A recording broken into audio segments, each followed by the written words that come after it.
بسم اللہ الرحمن الرحیم۔ السلام علیکم بہنوں، بھائیوں، بزرگوں۔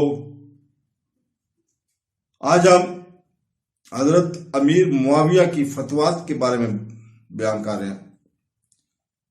معاویہ کی ہدایت پر افریقہ وسطی شمالی افریقہ کی مسلمانوں کی فتح کا آغاز کمانڈر عقبہ بن نافع نے 670 میں کیا تھا، جبکہ مشرقی سرحد پر خراسان اور سبستان میں فتوحات کا دوبارہ آغاز کیا گیا تھا۔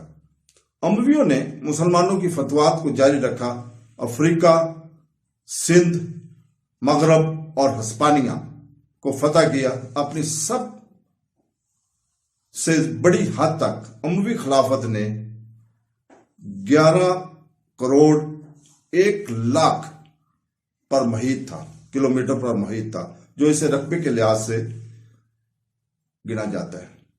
تاریخ کی سب سے بڑی سلطنتوں میں سے ایک بنا دیا۔ عربوں نے 642 میں مصر کی فتح مکمل کرنے کے بعد اس کی مغرب میں کے علاقے پر حملہ کرنا شروع کر دیا، جسے وہ بلد مغرب کی سرزمین یا محض مغرب کہتے ہیں۔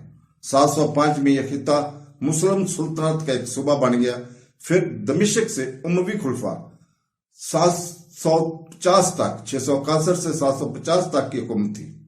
اب مسلمانوں میں فاتحین نے مغرب کی ثقافت پر ان سے پہلے اور بعد کے فاتحوں کے مقابلے میں بہت زیادہ پائیدار اثر ڈالا۔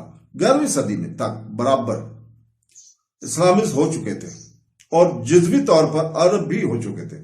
اس خطے کی مقامی عیسائی برادریاں جو عربوں کی فتح سے پہلے عیسائی دنیا کے ایک اہم حصہ بن چکی تھی کا وجود ختم ہو گیا۔ بریروں کی اسلامائزیشن عربوں کی فتح کا نتیجہ تھی، حالانکہ انہیں نہ تو زبردستی اسلام قبول کیا گیا تھا اور نہ ہی ان کے فاتحین کی طرف سے منظم طریقے سے مشن کیا گیا تھا۔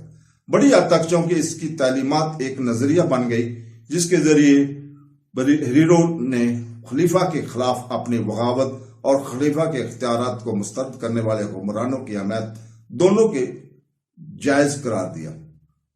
تو دوستو، اسلام نے وسیع پیمانے پر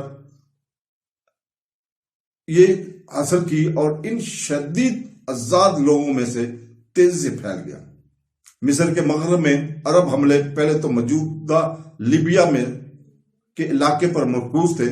تیونس پر 647 کے بعد کئی بار چھاپے مارے گئے، لیکن وہاں 670 سے پہلے عرب حکومت قائم کرنے کی کوئی کوشش نہیں کی گئی۔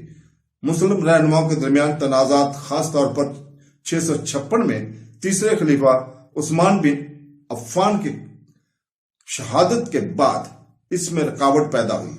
مسلم علاقائی توسیع جب امویوں نے 660 کی دہائی میں ایک خلیفہ خاندان کے طور پر اپنی اتھارٹی کو مستحکم کر لیا تھا اور مغرب کی فتح کو بازنطینی سلطنت کے ساتھ اپنے تصادم کے تناظر میں دیکھنے کے لیے آئے تھے، تب بھی انہوں نے یہ فتح منظم طریقے سے کی تھی۔ عقبہ بن نافع عقبہ نے عرب فوج کے کمان کی جس نے 670 میں تیونس پر قبضہ کیا۔ تو دوستو، اللہ تعالیٰ سے دعا ہے کہ وہ ہمیں اپنی تاریخ اسلام کو پڑھنے اور اس کی سمجھنے کی توفیق عطا فرمائے۔ آمین ثم آمین۔ اللہ حافظ۔